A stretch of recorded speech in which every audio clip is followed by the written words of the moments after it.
Welcome to the Ever So Lean podcast, the show that ignites your passion for leadership and empowers you to develop a culture of continuous improvement. I'm your host, Matt Sims, and in each episode, we bring you fascinating insights and invaluable tips from our incredible lineup of guests. What do they all have in common? Well, I'll tell you, they share an unwavering dedication to excellence and are the experts in driving engagement, improving metrics, and reducing costs. The Ever So Lean podcast with Matt Sims. You know it makes sense.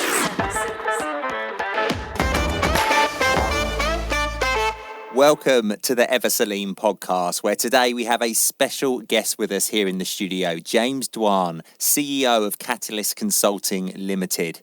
James is an expert in business transformation, known for his successful implementation and innovative lean and agile methodologies in organisations like the London Stock Exchange, UKRI, Elavon and Essex County Council. In the world of continuous improvement, various methodologies have emerged to enhance processes, products and services within organisations. Some well-known methodologies include Lean, Six Sigma, Kaizen, PDCA, TPM, TOC and TQM. However, there's a new kid on the block and it's taking the world by storm: Agile. Agile, which originated in the software industry, is characterised by its iterative and collaborative problem-solving approach.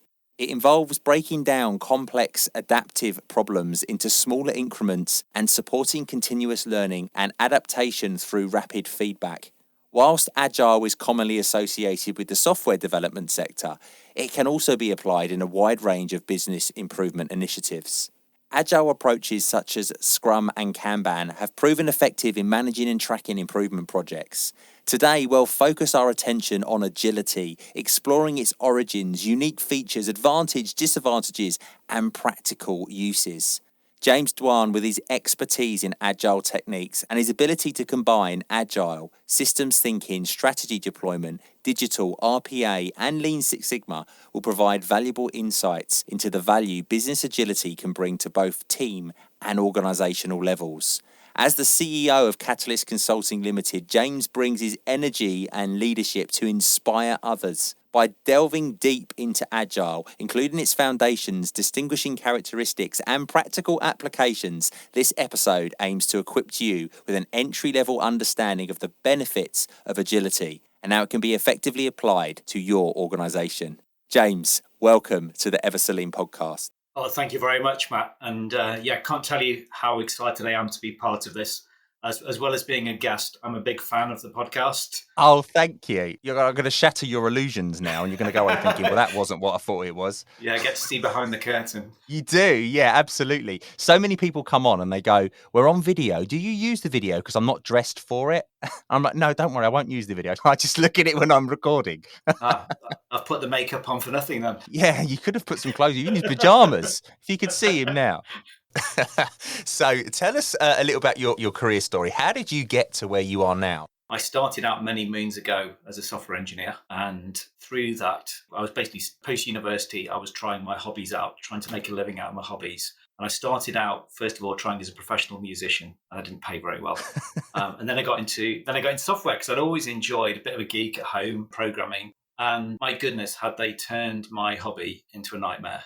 So we were working all hours, God sans. Yeah, not such a nice working environment, lots of stress. People were looking sort of kind of grey because of all of the long hours they've been working. Anyway, around 2001, 2002, the company I was with said they'll dip their toes into this thing called Agile. When I first heard of it, I thought, well, that sounds awful. It sounded really indisciplined. All of the things I'd grown up learning about software development almost being thrown in the bin. But it genuinely changed my life. I started going home at 5 o'clock, got my weekends back. Actually started, I know something you're particularly passionate about, started having fun at work. Actually, it started to feel how I'd imagined it would be working in a software team. And cool things were happening in terms of our customers as well. We were getting solutions into the hands of the customer very early. Instead of it taking years to get solutions out there, we were getting software into the hands of the customer in sort of weeks and months rather than years. And in some cases, like 2 or 3 years before we got anything out. And this was back in the early days of Agile, very cool. where you just meet up in the pub and it was a very exciting time, just sharing ideas about what works and what doesn't work. Fast forward a little bit later to 2005, I joined an organization that made hardware, actually made printers, initially to help them learn a bit of Agile, similar kind of story where they were working very long hours. In this case, they'd produced a next-gen solution for their product that their customers didn't like very much, and also internally people didn't like very much.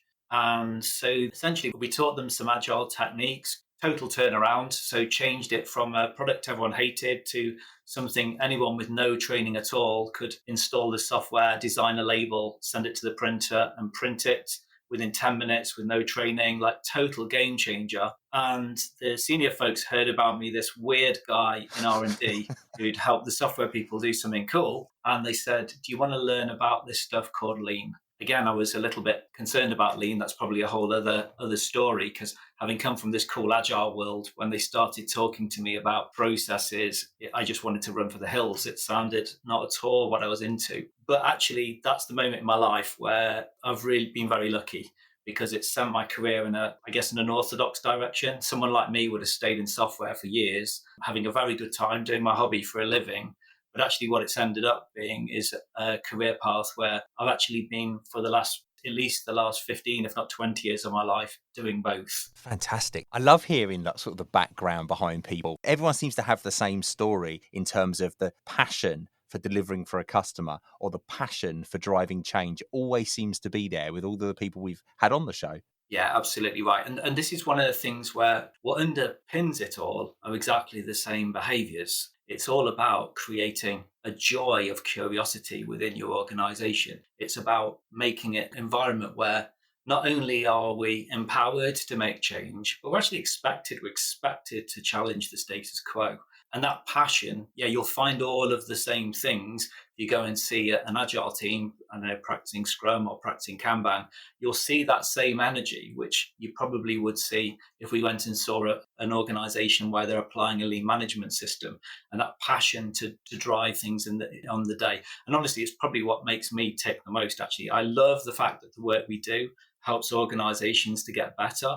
I love the fact that we enable better results for customers. But what really gets me out of bed in the morning is feeling that different energy in places and that passion for work. That's one thing that's absolutely universal between Lean, Six Sigma, quality management, or if you look at Agile and business agility, all that same passion for work, that joy. And in many ways, Agile's enables, even within the continuous improvement arena, to create that kind of that innovation, that joy of discovering new things. Agile and business agility seems to come up in so many conversations I have.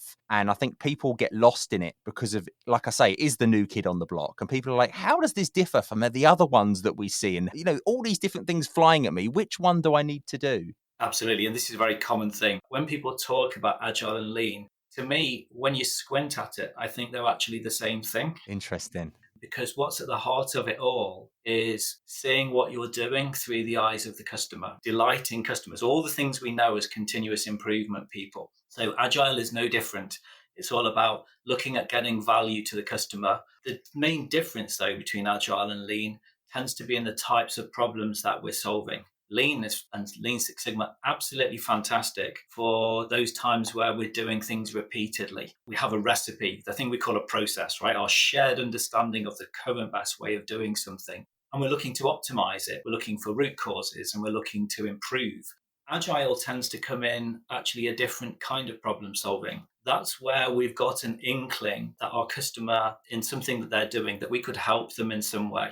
But we don't yet know. We've got an inkling that we believe that a customer would recognize the problem we're trying to help them solve. We've got an inkling that they might be prepared to pay for it. We've got an inkling that they might be prepared to buy it from us. Agile is all about basically same stuff that we have in Lean. It's this philosophy of organizational learning. But the nature of the learning is different. The nature of the experiments are different, where actually this idea of complex adaptive problem solving, where the only way I can solve the problem, or I can know that I'm solving the problem, is to get value into the customer's hands and use their feedback to help me learn what would be the next most valuable thing. And essentially, probably an oversimplification, but I think Agile is basically Lean principles applied to the process of creating something new and testing new business ideas out. Yeah. It's that respect for people, isn't it? It underlies all continuous improvement, all about the respect. Absolutely right. And actually becomes much more important when you are truly using business agility. Because the whole idea about business agility is, whereas with root cause analysis, we can encourage psychological safety and we can create that environment where people feel empowered to change things and speak up when things aren't right. And you get into the lean idea of an and-on clause, stop the process when we see bad quality.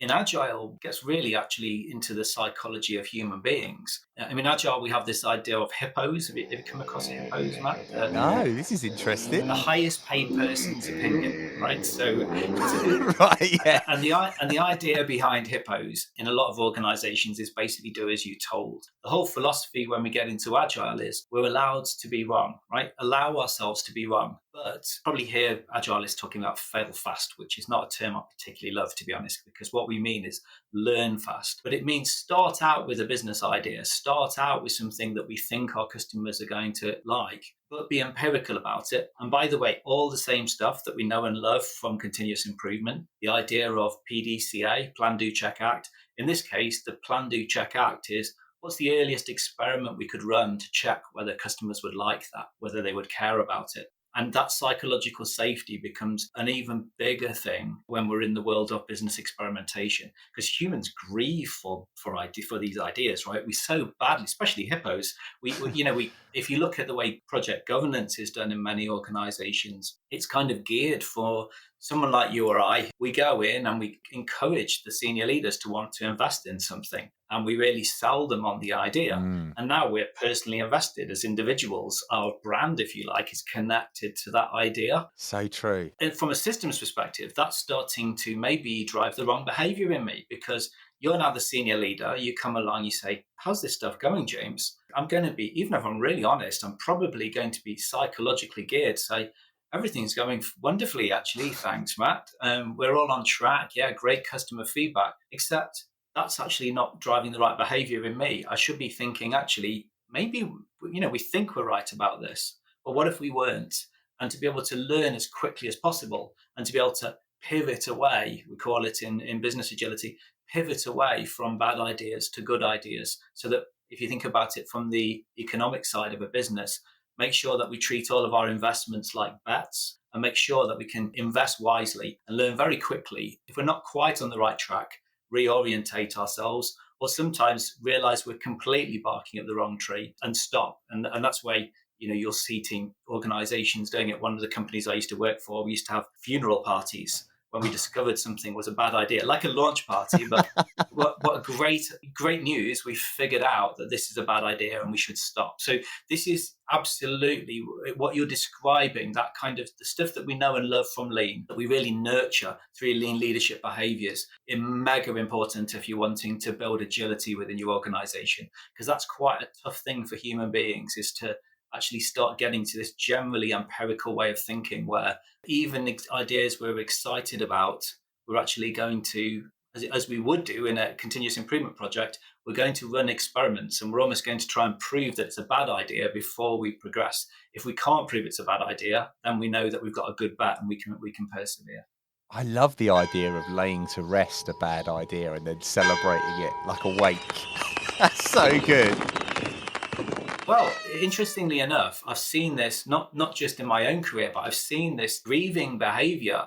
A couple of jobs ago, I was head of a PMO for a large organization, and I used to call them like Lazarus projects. We'd decide at the C-suite level that we were going to kill an investment in something, and then you'd see people were still working on it. They actually emotionally couldn't give up. It's all the stuff we know and love from change management, but they'd start to grieve for that idea. And yeah, it's a really tough thing for humans to do. But if you can get the right behaviors, and again, it comes back to leadership behaviors in your organization, my goodness, what a tiger in the tank that provides for your innovation. Yeah. What a tiger that puts in the tank for your customers, because we're learning as quickly as we can and making sure the value we put in your hands is absolutely the best value we could possibly do with the investment that we're making. I follow you on LinkedIn, and I've seen so many posts where you've been into organizations and you can see the group of people, they're all smiling, they're all having fun, and you sort of take them on that journey. It's fantastic to watch. You just kind of want to be there. I watch it and think, I want to be there. Like, where are they? I'm on my way. Yeah, and I guess that's probably worth especially for those who are listening, thinking of kind of trying this stuff out. It's no picnic though either. Much like a lean transformation is very difficult, it takes time. People are going to have to learn new skills, and in my experience, most people enjoy that. I think if we talked about that joy and passion that you find in continuous improvement, many people in organizations, once you can get them excited about something, like learning new skills. But it does mean, much like when we do lean transformation, you could start to get in sort of leadership katas and different behaviors for leaders. And that is a journey. It takes a bit of time. Don't expect to have it all at once. One of the things that's very interesting about it, though, certainly if you use one of the frameworks such as Scrum's the most popular agile framework for trying out this kind of thinking. What very often happens, which is a bit different from lean, is it takes root and catches fire at the coalface quite fast. People like freedom. Yeah. They like this idea of actually working as a team and winning together. And they like this new philosophy of openness and transparency. And I think some of that energy you've detected through the LinkedIn post is this energy of playing to win. Like that's what we do in whatever flavor of agile you pick up. It's a play to win way of thinking where we're going to use feedback, we're going to learn, and we're going to adapt based on what we're finding. That, when you get it right at the coalface, tends to create quite energized teams, especially ones where, I don't know, if you've been used to an organization where we're subject to long delays to our projects. I don't know if you've come across them, that there's an anti-pattern called the death march anti-pattern. It's a really weird human behavior, right? Where humans will continue marching ahead, even though they know there's no possibility that they can deliver according to what's been promised to the business. We get rid of all of that. Yeah. We used to call it the lemming march. Lemming march. Lemming march that's a very good way to describe it. In agile mindset, we tend to always be adapting and retuning the plan towards success. Now, that tends to catch fire at the coalface pretty quickly because that's a pretty inviting prospect, isn't it? To enjoy going to work, for it to start to feel like you're hanging out with your mates. We win and lose together. We have this idea of retrospectives, which is really the hallmark of what we'd call a plus delta in lean, probably, where regularly we're going to be reflecting on team behaviors, team processes, and it's all about how do we get better. That's really, really exciting at the team level. But what it starts to create, if you're not careful, is like a two-tier transformation. Because if you really want to get this stuff right, exactly like happens with a lean transformation, it's not about teams becoming agile. It's about the organization becoming agile. It's starting to create that environment where we celebrate learning, even if sometimes it's painful, even if, blimey, that kind of sucks. We were really sure that was going to be a winner. And that's when you're getting into the world of organizational agility. And probably what characterizes if you want to explain some of the methodologies and the terminology that gets bandied about these days, distinguishes between agile ways of working, which are these techniques like Scrum and Kanban that you can apply at the coalface, and organizational agility, which describes the changes which need to happen across the organization in order to really get this kind of thinking moving. And it strikes to the heart of things like, your finance, how we handle regulatory, how HR operate, even the way that we organize ourselves instead of into these departments and silos, that we start creating these small self-organizing teams that can start helping us solve these complex problems. By the way, I hope you can already see there's loads of lean thinking there, right? I can. All the same stuff. That's UCELs, right? Yeah. Self-organizing team. It's all about what we do at the Gamba, where we create that empowerment. And that's why I say when you squint at it, all of this stuff's the same. Yeah. What's curious is that you're getting all of these awesome systems thinkers in businesses who are almost kind of working in silos. And it fascinates us in Catalyst seeing it, especially personally, because I work doing Lean Six Sigma coaching, I work doing business agility coaching, I work doing Scrum coaching, I help software teams, I help people who are doing digital transformation. Utterly fascinates me how all of these systems thinking tribes, who all have far more in common than separates them, are almost kind of not talking to each other, and it's all separate. I find this whole world absolutely fascinating. If you told me 20 years ago that we would still be discovering new stuff, that this world will be still so exciting and feel so cutting edge, I'd have thought you're crazy. I'd have thought we'd solved all this by now. But actually, what you start to learn as you get a bit older is it's center of the Toyota production system, but it's people, people, people. And actually, that's about learning about psychology. That's about old dogs learning new tricks. That's about us starting to be able to modify our behaviors and build the kind of cultures so that this stuff can work.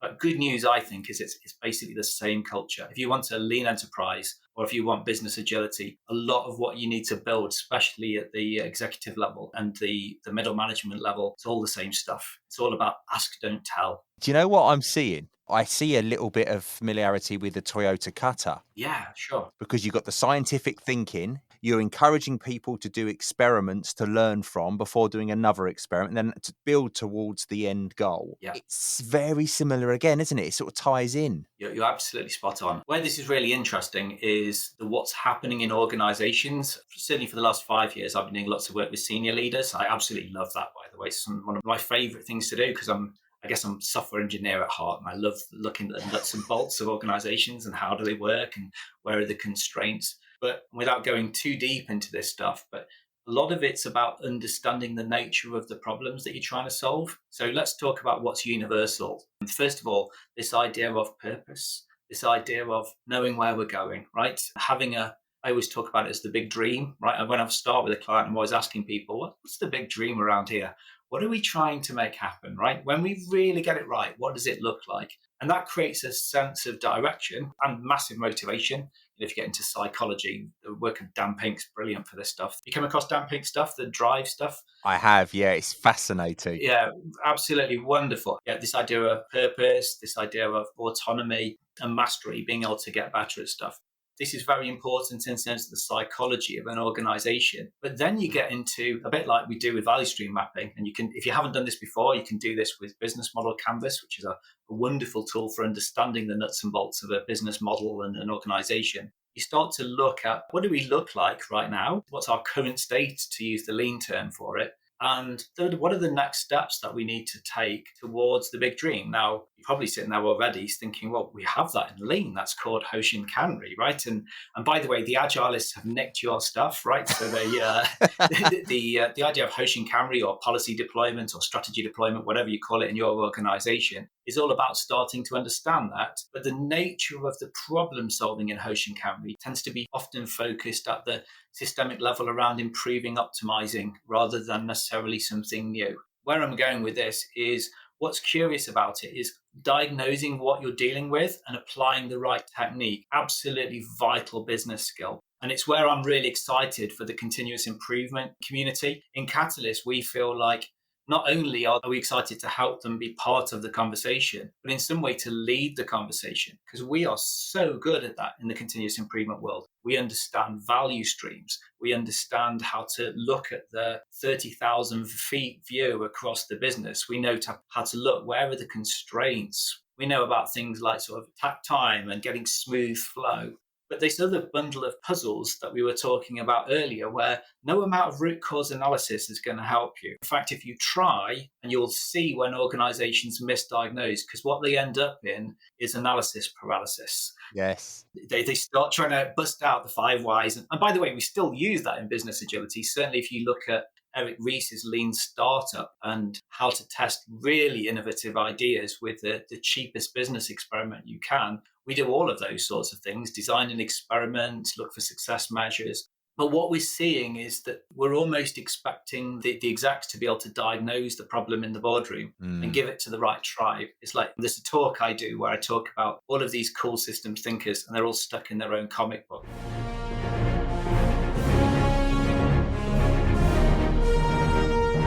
You've got the Hulk, he's doing Lean. You've got Thor, he's doing sort of agile ways of working. You've got other Marvel characters doing things like robotic process automation.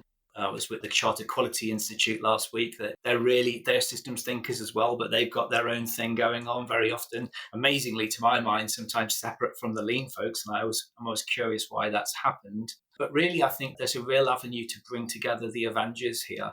And when we're doing that big dream, where are we going? And we're looking at what's in the way, situationally diagnosing the nature of the puzzle. If you're into this stuff, the David Snowden stuff on Cynefin, have you come across that before? No, I haven't. The Agile Business Conference, I followed David on the bill. I was a speaker immediately after him. I've never been more terrified, like following one of my all-time heroes. As luck would have it, Matt, when I started talking, the talk that I gave was actually mercifully synergist with what he just said. So I was able to relax. But yeah, back to Cynefin. Cynefin basically describes different problem domains that we discover. We have simple problems, and we'll recognize those in Lean. They're ones where you can apply best practice. So in fact, on your previous podcast with Elavon, he was talking about benchmarking and learning from other organizations. This is where we can recognize a problem and there's a known solution to it, right? So you'll know that from Lean, right? If you walk into an area and it's a shambles and you see everyone looking for something, of course, the answer is to apply 5S. 5S, absolutely right. So these are kind of known problems where there's a known solution. And then as we wheel around the Cynefin framework, you then get into complicated problems. They're ones which we'll also know and love. So, a factory is a good example of complicated problem solving. We're not quite sure what's wrong, right? But if we got some experts, we get a black belt or a green belt to help us. We can drive to the root cause. We can look at what's wrong, right? When we change the X, we can be pretty sure that we're going to see the desired behavior in the Y, right? So they're complicated. Then we wheel around to complex. And for years, I was wandering around using complex and complicated interchangeably. And I've subsequently started to realize they're different things, right? So complexity theory is where, yes, we've got X's and Y's, but we don't know how they're wired, right? So a good example would be a product launch where I don't know what's going to go on, right? So you must have done this with the podcast. I'm going to start doing this Lean podcast, but what's going to happen? I mean, does anybody listen? And when they listen, do they like it? Do they start telling their mates? Or when I start doing this, does that then spark a lot of competitors who go, that Matt Sims is on something, I'm going to do my own Lean podcast, right? And then the effect, the why that you're looking for there is you're wanting more listeners, right? You're wanting to build your audience, but that's complex adaptive. We can't use root cause analysis to solve that puzzle, right? And so this is the domain where agility starts to help us. And, we can see you doing it. You've done some business experiments with the podcast, right? You've got some early podcasts out there. I know you're someone who looks at the listener figures, right? I bet you're starting to tune it and go, I'm going to do another experiment. What if I was to interview this kind of person? This is the business agility world, right? It's the different problem domain. The fourth domain of Cynefin is all around chaos. That's just things that happen like the pandemic where there's no time to think or do problem solving at all, actually. We just need to react. We need to do something. So the house was on fire, right? We'd go out to the fire assembly point. And so this is that we just need to take action. And the chaos area is all about really kind of starting to get some stability back into the system. And then the middle of Cynefin is what we call disorder. That's where most of us spend our lives, actually, where we don't diagnose what we're dealing with. Now, what's interesting is those tribes I was just telling you about, we really need the Avengers. We need someone who can help exec teams to diagnose what are we dealing with, what are the bits and pieces of the business that we need to change, and to be fully in learning mode as we do it, and making sure that when we're doing complex adaptive problem solving, that we're reusing business experiments, we're trying stuff out, we're learning for as cheap money as we can. But likewise, also, all the problems in the business are not like that, right? Some of them need Lean. Some of them are around optimizing our business model, improving quality, improving the time that we can get stuff out to our customers. And yeah, we're fascinated by it in Catalyst because we're seeing it in organization after organization, people starting to get their head around this puzzle. Are you ready to elevate your team's ways of working? Are you seeking fresh insights and growth opportunities? Our experts will assess your team's practices, providing valuable insights for improvement and celebration. Reward and recognise your team with this certification tailored specifically for creating an improvement culture. The BQF Academy accreditation acknowledges your journey, outstanding outcomes, and future plans. Whether you utilise Lean, Six Sigma, project management, or continuous improvement techniques, this certification celebrates your incredible work and positive impact. Propel your team's performance to new heights with the BQF Team Excellence Culture Certification. Visit www.bqf.org.uk today and let's celebrate your success together. 13-time Shingo Prize winner Dr. Jeffrey Leiker and Toyota Kata author Mike Rother have created the Improvement Kata and Coaching Kata online course. This inexpensive, compact program is designed to transform your thinking and approach, making you a highly skilled learner and coach. Engage in deliberate practice to turbocharge your progress. You also get lifetime access to the materials, including all of the bonus interviews. Why pay up to 10 times the price elsewhere, listening to some consultant, when you can gain direct insights from the masters themselves? Skip the rest and go with the best. Join us today and embark on your journey to excellence. Just click on the link below to start your journey. This whole world of business agility is not an either or. There's a weird thing going on in businesses at the moment where I have clients call us up and they go, I'm thinking of doing lean or agile. Can you give us some advice? What should we do? Well, first of all, what are you trying to make happen? Let's talk about that.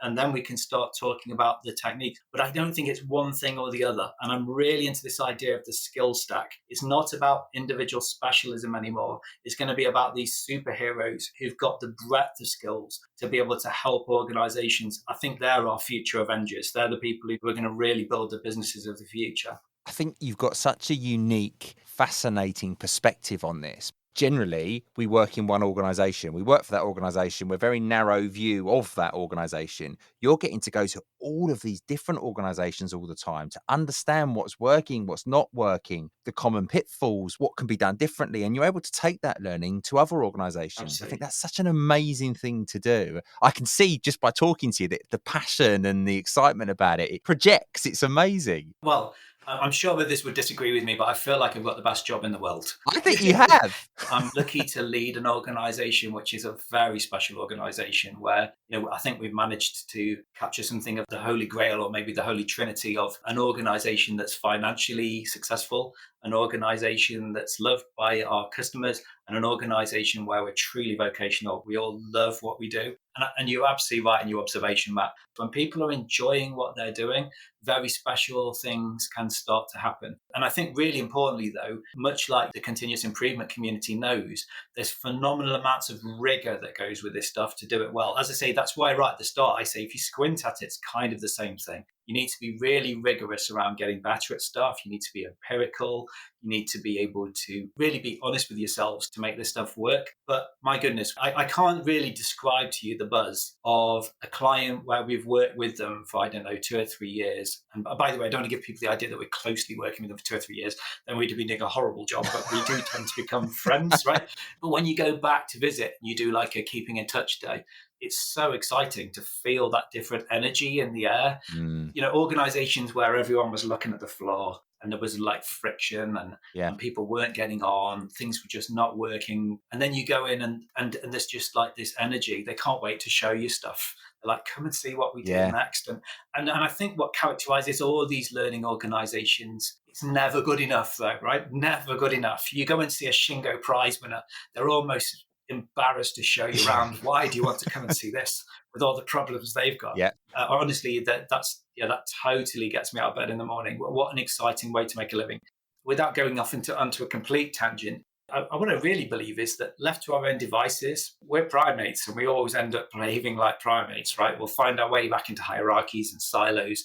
And I think what Toyota discovered through katas all those years ago is we can start to behave in a way that's not natural for humans, but a way that produces good results from systems, right? That we can behave in a way that produces better outcomes. And those of us who know Lean will know that, right? That we start to learn, if you get my last organization, we used to have improvement katas, where as a leader, I would have to be constantly working on myself and marking my own homework. How am I doing?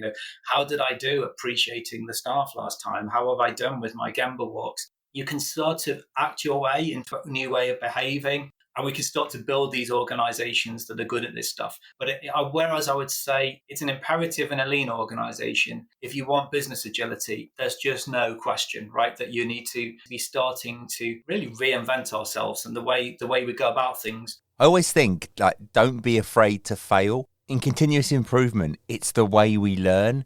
Yet, as humans, we're so afraid to fail, but it's actually where we get the most benefit. If something isn't working, just stop, understand why, and decide where to go next. And I get that it's really important to go quickly, but that doesn't mean at the cost of doing the right thing. Same with timelines. The quicker you can identify if a project or a committed deadline is going to be missed, just understand why, reassess, and communicate. Don't bury your head in the sand and just carry on, but that happens so often.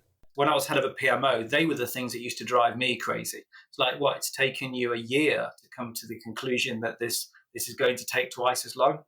Something's not right there, right?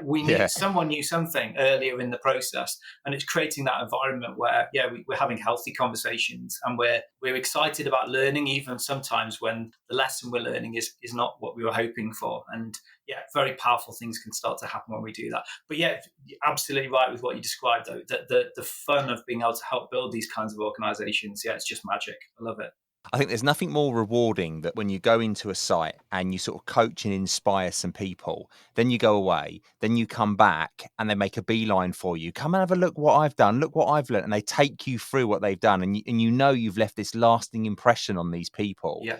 And you've ignited that spark. Yeah. And I watched a lot of these things on YouTube where these people go, right, I'm living on a beach for 24 hours and I'm only going to eat what I catch. And they create a fire by rubbing the sticks. They get that ember, and that ember sparks, and then they're away. Yeah. Igniting that within people is such a rewarding experience, and it grows. It's contagious. Absolutely right. And the sustainment's important to recognize as well, because I think if we're honest with ourselves, we create robust systems, but we're only probably one lousy leader away from things not being right. Yes. And they're the sad stories that you see, right? Mm-hmm. Where the sustainment's there, we build something, and then the unhelpful behaviors start to come in. These things can actually, much like can happen with a lean management system. Hopefully you haven't seen too many of those, Matt, but it's heartbreaking. I suppose when I've seen it most is the times when I've been into hospitals. Have you ever seen like the lean graveyards? Yeah. Be like, oh, something awesome. Yeah. Something awesome was happening here at one time. Yeah, it's gathering dust in the corner now. You see like a Kanban board, and you just what's happened? What happened that made you stop doing that? Do you know what though? Normally that's where it's been top down driven and that leader has left. That's right. And it's not been sustained and it just gets dropped, and it's such a shame. That's right. But so what I'm saying here is not too Disney. We do have a great stewardship over these things as well, right? It's about making sure we're also recognizing that these journeys take time, but my goodness, is it worth having? But for us as leaders, I think we have a massive responsibility. And again, it's what excites me about the synergies between the agile world and the lean world. Those lean leadership characteristics are almost identical. If you came on a business agility course, you'd be like, oh, I recognize all this stuff, James. This is in my DNA. This idea of asking questions rather than telling, well, you're straight back to John Shuck's managing to learn. It's like, well, that's not agile. And this is the thing that I see is the two communities like kind of stealing bits from each other, but not necessarily behaving harmoniously. Almost feel, again, back to the Avengers, trapped in comic books sometimes. And to me, that's the next evolution in organizational learning, is bringing these tribes together and learning to build organizations that can apply that systems thinking of those behaviors across the enterprise. So we can optimize when we need to, and so we can build new things and experiment when we need to. I think continuous improvement, particularly in the last 10 years, has kind of exploded. Like you look online now, all organisations are doing it. There's always roles available to go in and be a continuous improvement lead in loads of different industries. I think as human beings, we like to label things. And to your point earlier, we're very quick to say, right, in this organisation, we're going to do lean, or we're going to do Six Sigma, or we're going to do agile. And I think that's a mistake straight away. You don't need to do just one and follow it verbatim. You can do a bit of everything. Absolutely. That's what works within your organisation. I think we're so quick to label things. Yeah, and relabel as well. So there are curious things that happen. I mentioned it earlier, but Hoshin Camry is basically, in the agile community, they call it OKRs, objectives and key results. But it's all the same thing we do in terms of a cascade and the catchball game that we play in Lean. All the same stuff, they've just given it a new name. And, if you look at what's happened in the software industry is, in order to be able to run business experiments, it's become really important to kind of poke-yoke the software process so that we can get perfect software into the hands of the customer, but do it very, very frequently so we can learn very fast. And it's given rise to this thing called DevOps. I don't know if you've heard of that before, right? And for anybody listening, if you've heard of DevOps, DevOps is development and operations is all one thing. And they've given a new label to something again. We're talking a value stream, right? We're talking about the value stream that takes ideas and puts them into production, right? And essentially, if you look at all of that stuff, it's value stream mapping, it's poker yoke, it's all the things we know and love. And I've seen it, Matt. I've seen organizations where they're practicing DevOps in one corner, then they've got a load of black belts in another corner, and they're not talking to each other. And you're like, what's going on, folks? Yeah. But yeah, I think the opportunity here is massive. I think you're aware we do this stuff, the business black belt in Catalyst, where we started, rather than going deeper into the skills of the black belt and getting into deep into Minitab and all of the dark arts of stats, we're actually starting to create professionals who can start to do this job, actually, who have the breadth to be able to take door-to-door value streams, have the conversation, take the torch and talk to those different tribes in order to help deliver solutions with the customer at the heart of it, where we can apply the best of what we know from Lean. And when we need to, we can apply all of this stuff that we know from Agile. We had Sarah Harris on a previous episode, and she did the business black belt with Catalyst. Right. And she works in a law firm, and she was explaining how it applied in law. And it was just mind-blowing hearing how this logic's been sort of adapted and applied. They've kind of changed some of the language and they've made it fit what they're doing. Absolutely incredible. It sounds like an amazing opportunity, the business black belt. Well, it's really starting to recognize that to a hammer, every problem looks like a nail. So we keep, depending on which tribe we give it to, they'll go and lean the hell out of it. Yeah. Or you give it to a Scrum team, right? Everything's an experiment. We don't do any root cause analysis. I mean, I'm being a bit harsh, not really true, but their inclination is towards experimentation, where sometimes, no, you need to get to the data, get to the root cause. And otherwise you're solutionizing, you're jumping to conclusions. But yeah, starting to build professionals who've got the breadth of skills to understand this stuff, I think it's starting to become a business imperative. And that's sort of say why I get so excited about this stuff, because I think we keep continually as a species kind of finding ourselves on the brink of new discovery. Amazed me when Agile started to become like a new thing a few years ago, like 20 years ago, I started my Agile journey, right? And suddenly it was like it was brand new. But what had happened is, much like in the car industry, Lean had leapt out and was originally manufacturing, like you talked about in your intro.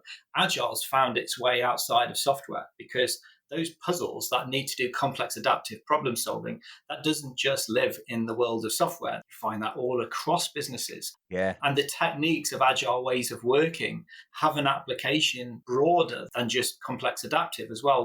One of the really nice things we learned in Catalyst is, if you apply agile ways of working, for example, on a DMAIC project, and you have the concept of a product backlog where you're prioritizing by value. So a backlog, for those listeners who are so far uninitiated, is a prioritized wish list of things that we might like to get done. And the philosophy we have, and it's value stream thinking again, right? What's the most valuable thing on that list? Let's do that first. And we do lots of things that you'd know in Lean, where big things don't flow as well as small things. So if we've got a big bundle of value, we'll see, can we break that down into a smaller nuggets of value that could flow more quickly across? Yeah. So we do bring all of that thinking to DMAIC, and then the idea that we've borrowed from methodologies like Scrum and DSDM and XP, where this idea of a time box, what Scrum calls a sprint, so a fixed length of time at the end of which we produce something useful. But the backlog, the value stream, is all about all of the things you'd know from DMAIC, right? It's about understanding the current conditions. It's about looking at the potential root causes. It's looking at what potential solutions we might have.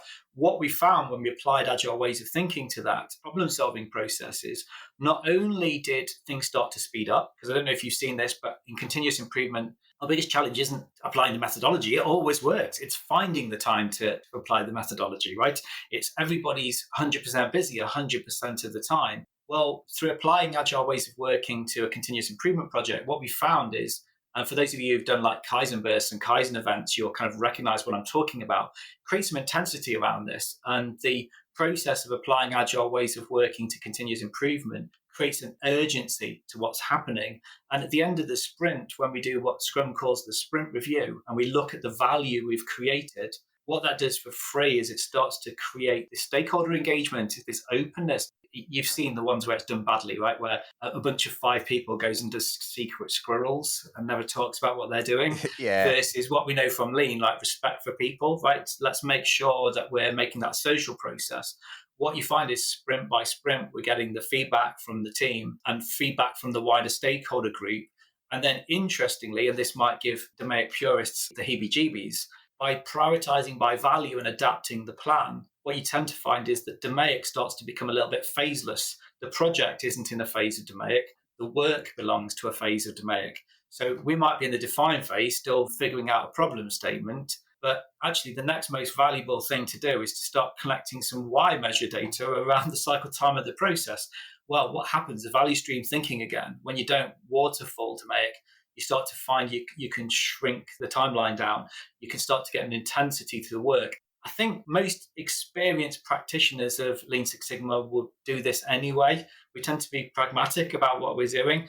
But even for the juniors who are learning, when you're coaching them, it enables you to have a really pragmatic conversation around what really is the most valuable thing we should do next. And I guess for the super nerds, I like what you're doing there and I like the scatter plot, but would it not be easier to just try the solution out and see if it works?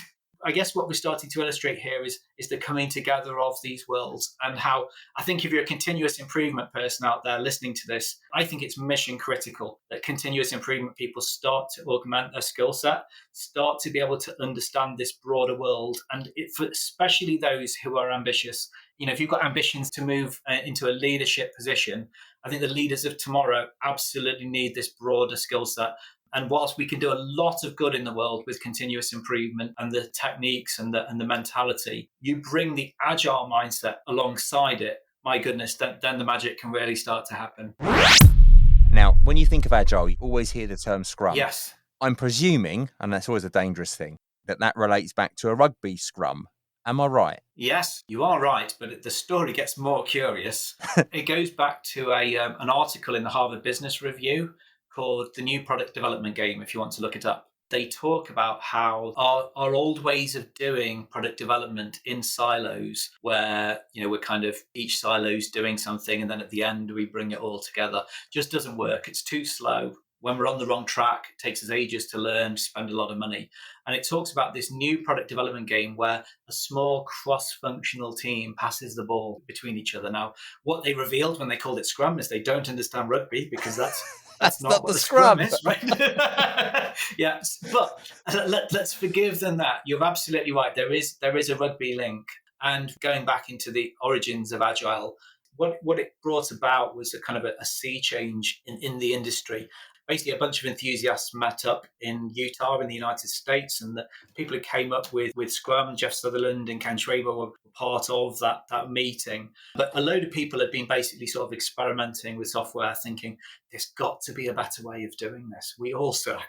Let's even stop competing until one of us can do it. Let's just share ideas. Let's start learning together.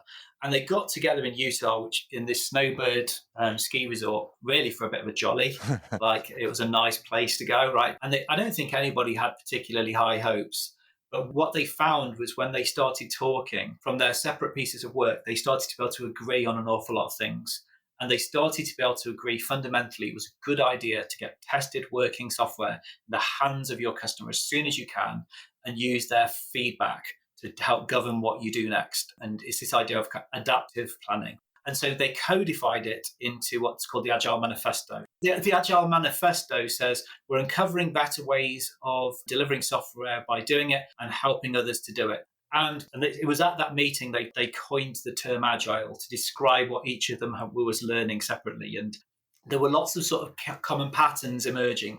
What happened was very similar to what happened with Toyota. Toyota didn't invent Lean, they discovered it, right? They started working with Deming and they discovered a better way of working. Same thing had happened here with the Agilists. And actually, when you start to unpick it, and if you get into David J. Anderson's work, he wrote a book called Agile Management to start to understand this stuff. And he starts to describe it through the theory of constraints, and actually started through lean thinking. And what's happened is Scrum's really cool if you haven't tried it. It's very lightweight. If you go to scrumguides.org, you can go and read the Scrum Guide. And it's basically a really good framework. And if you're not familiar with frameworks are incomplete. They're different from a methodology, right? So Lean, a methodology, I get to know how to go and apply 5S, right? I get to know how to run a Kaizen event. There are recipes for doing it. DMAIC, there's a methodology I can follow. Scrum's a framework, and it's basically a set of things which it says, these are things that we've learned over the years. If you do these things, good things happen, right? And it's from Scrum that you get the idea of a Scrum Master, a product owner, the idea of a product backlog, the idea of a sprint. And Scrum's been awesome in helping people to start to get into agile ways of working, start learning this idea of building solutions and products in bursts, to be able to reflect on the value we've delivered, get feedback from customers, to reflect on our team process, what Scrum calls a retrospective, to get into the idea of not thinking about humans naturally. We're hunter-gatherers. We tend to take objectives, and anybody who's into Microsoft Project will know we go milestone, we go tasks. Well, Scrum's really good. It talks about product backlog items and gets us into this notion of everything in the backlog being a nugget of value that we're going to deliver to customers. Yeah. So really, I guess to kind of disambiguate is that Scrum is a really cool framework. I'd encourage anyone to look at it. It's brilliant. Even if you took the agile element out of it, it's really cool at breaking up strategic objectives and turning them into these kind of bursts of activity that feel urgent. It's really good for change management. You get into the Scrum values. It's codified how to behave if you're going to do well at Scrum. Hopefully that's helpful. Is that Scrum's amazing. I would encourage anybody to take a look at it. I love it. But don't conflate that with agile and business agility, because Scrum is a flavor of agile ways of working. And what we're seeing is basically the coming together of different frameworks as well. Like I mentioned sort of earlier, the agile enabled Lean Six Sigma. Inside Catalyst, we call it DMAGIC, which I rather like. So DMAIC with agile in the middle, right? DMAGIC. Yeah. The agile ways of working and the Scrum philosophy can be applied to problem solving like that.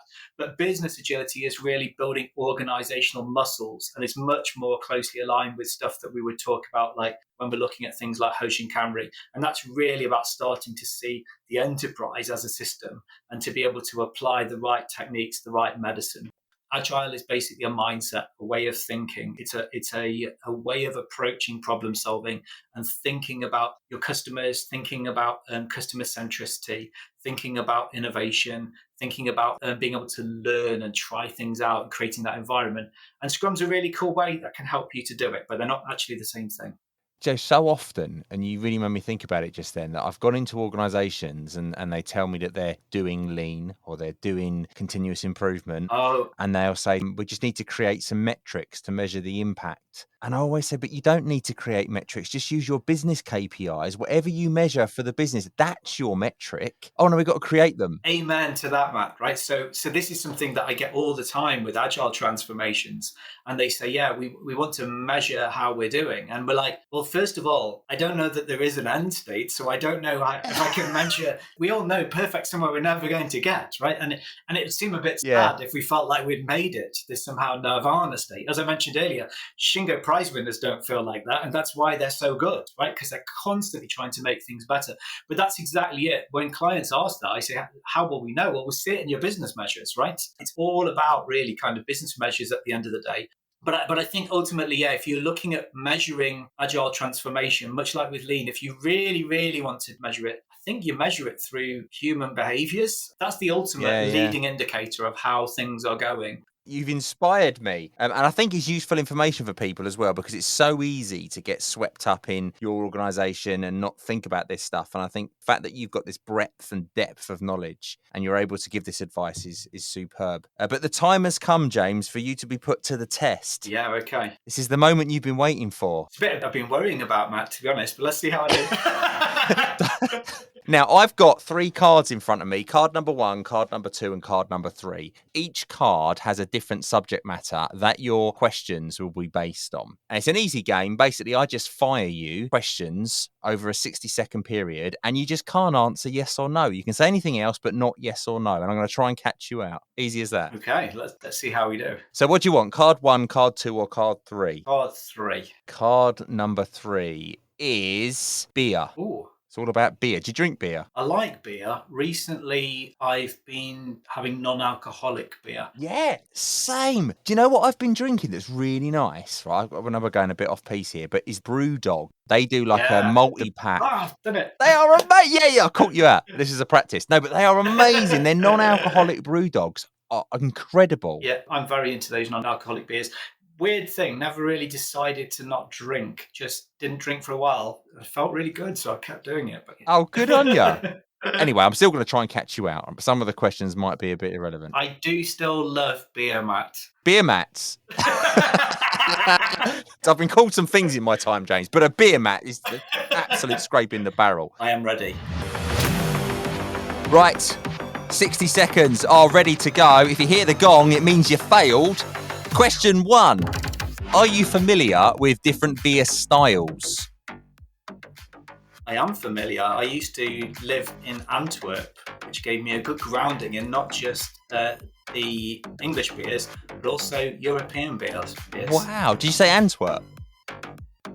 I used to live in Antwerp. Very interesting. Have you... Lovely city if you've never been. Sounds gorgeous. Have you ever tasted a Belgian, is it Trappist beer? Is that how you say it? I have. My particular favourite is one called Westmalle Triple, which if you can ever find on the tap, lovely in bottles, but if you can ever find it on the tap, to die for. On the tap is best. It certainly is. Do you enjoy exploring local microbreweries? I definitely do. Very lucky in our area because not only microbreweries, but we also have micro pubs. And this is one area where I think we're at a... You did it, James! You smashed it! You didn't even hesitate. I'm impressed. I really thought I was going to have you with the Belgian stuff, but you didn't even flinch. I do still love beer, though. You've helped me to realise, despite my sabbatical from alcohol. I've got you back on the beer. That's going to be awful. You're going to go away from this experience and go, I was on the Eversaline podcast and it's driven me back to beer. We do have a meetup next week with the Catalyst team, and I think this might be my first time of having an alcoholic drink in a while, actually. But we'll see. But that's okay, because if it's just one-offs like that, you've still reduced, haven't you? Yeah, you still don't have as much. I never intended to give up alcohol, but I have really enjoyed this period where I've been abstaining, actually. Yeah. And it's been a positive thing, not a negative. Do you know where I struggle with giving up alcohol is when I'm standing over the barbecue. I just need to have a night. I like Coors. If I'm going to drink alcohol, it's normally Coors. They're not paying us to talk about them. I'm just saying they are very nice because I like the way the can goes blue, like the Rockies when it's cold enough to drink. Yes. That's what I like. I don't know if we're dropping potential sponsor links for you, but I found the Heineken Zero to be my barbecue drink of choice. Very, very similar kind of experience to an alcoholic beer.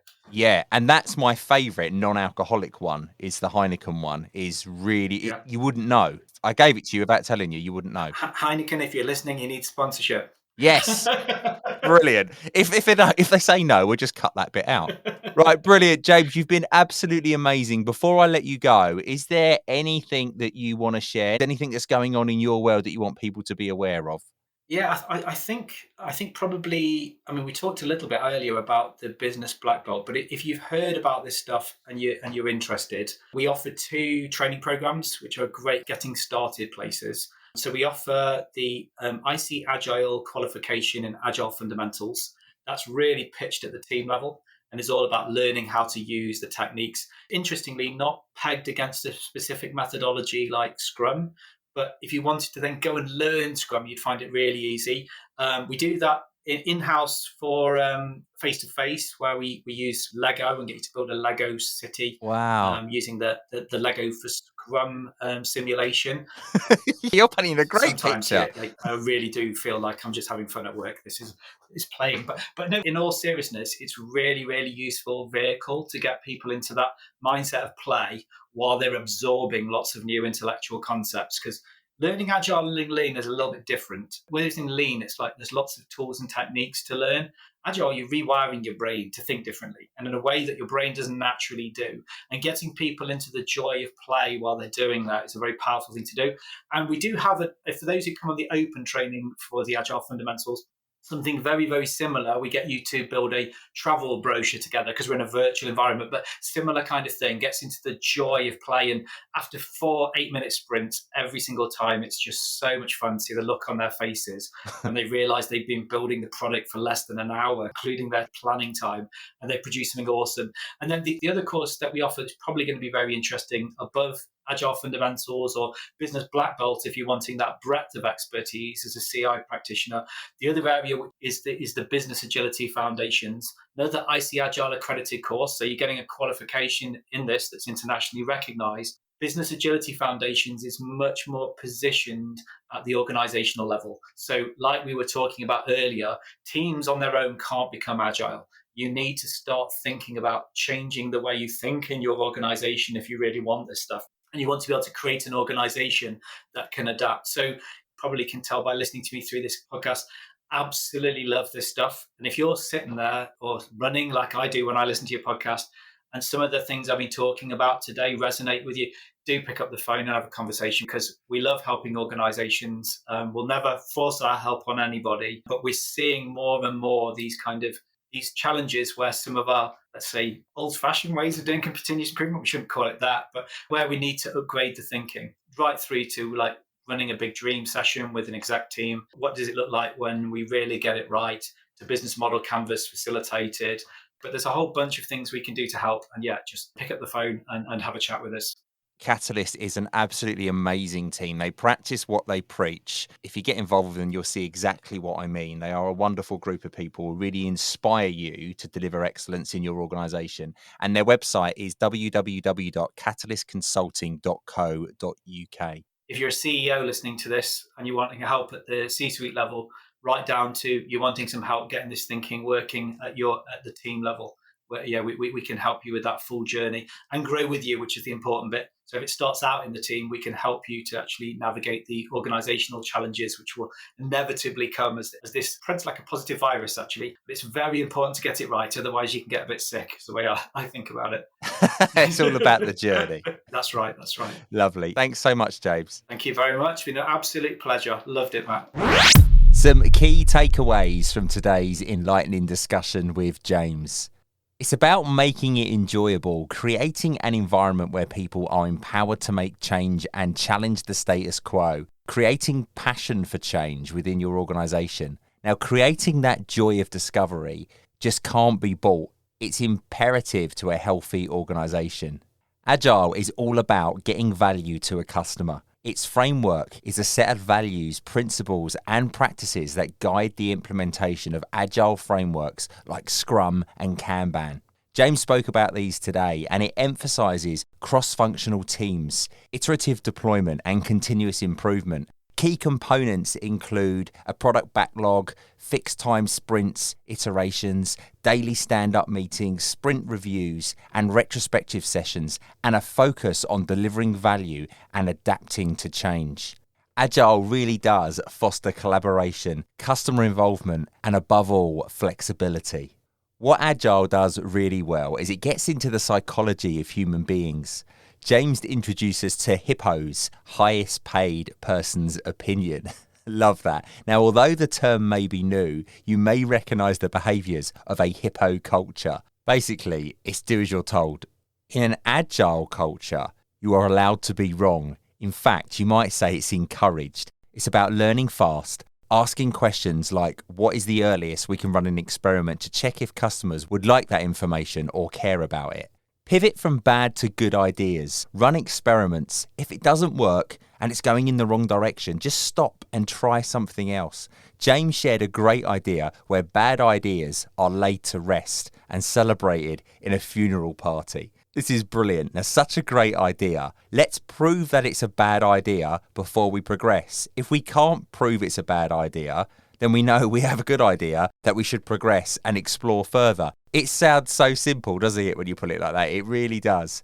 Now, getting the right leadership behaviours are a tiger in the tank, meaning that these behaviours have the effect of a strong, energetic presence that can give an organisation a competitive edge. Get these right and good things almost always follow. James said it multiple times today, and it's so true. People are going to learn new skills, and it takes time to establish a culture of business agility. But the outputs of getting this right is positive in so many ways, in all industries. Agile is a play-to-win way of thinking. It's about using feedback, learning, and adapting. It enables organizations to become more adaptable, innovative, customer-focused, collaborative, and continuously improving, thereby increasing your chances of long-term success in a rapidly changing business landscape.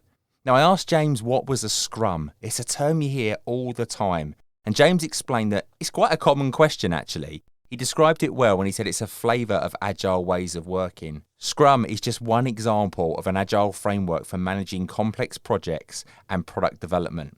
It involves 3 project roles: the project owner, the scrum master, and the development team. Projects are divided into fixed duration sprints, typically 2 to 4 weeks long. The product backlog prioritises the work to be done, and the team selects items from each sprint during the sprint planning meeting. Now, daily Scrum meetings synchronise the team's work, while the sprint review showcases completed work to the stakeholders. The sprint retrospective allows the team to reflect on the purpose and identify improvements. Scrum promotes collaborative adaptability and continuous improvement in delivering value incrementally. It's such a great mechanism. I love it. It sounds so good. Such a great framework, as James would describe it. When it comes to agility, the Cynefin framework can be used to guide decision-making and adaptability. Agile organisations often leverage the framework to identify which context a problem or situation falls into and determine the most suitable approach. Agile practices such as iterative development, feedback loops, and continuous learning align so well with the complex and chaotic context of the Cynefin framework. By embracing agility, organisations can respond effectively to complex and uncertain situations, experiment with different approaches, and adapt their strategies based on the feedback and learning. I also picked up today with James about celebrating learning. I've heard this before with other guests, and it's not a personal journey, it's an organisational journey. Target destination is organisational agility. That's where we're all heading for. Everybody is on the bus. Not just you, me, or him or her, or they. We're all on there together. It's a group bus. Now, lastly, try to avoid creating new metrics to measure agile transformation impact. Use your standard organisation metrics. And through human behaviour, they are the most simple, basic, best guides to telling how well your culture is taking place. The two go hand in hand. The two drive sustained culture. That brings us to an end of this episode of the Ever So Lean podcast. Thanks so much to James for joining us today and really filling us in on what agile and business agility actually is. I feel like I've got a whole new level of understanding, and hopefully you do too. If you like the sound of today's show and would like to hear more, please subscribe and follow the Ever So Lean podcast at eversolean.com, where you'll also find episodes that you may have missed. Now, if you can, please take a moment to like and review the Ever So Lean podcast on the platform that you listen on. I'll be extremely grateful, and your review means so much, and I really do appreciate every single one. Now, if you're on the socials, search for the Ever So Lean podcast, give us a like and a follow, and tell me all about your lean efforts, because I'd love to hear them. Thanks so much, and I'll see you on the next episode. And don't forget, Ever So Lean, you know it makes sense. The Ever So Lean podcast is researched, produced and recorded by Matt Sims. Visit eversolean.com to find out more.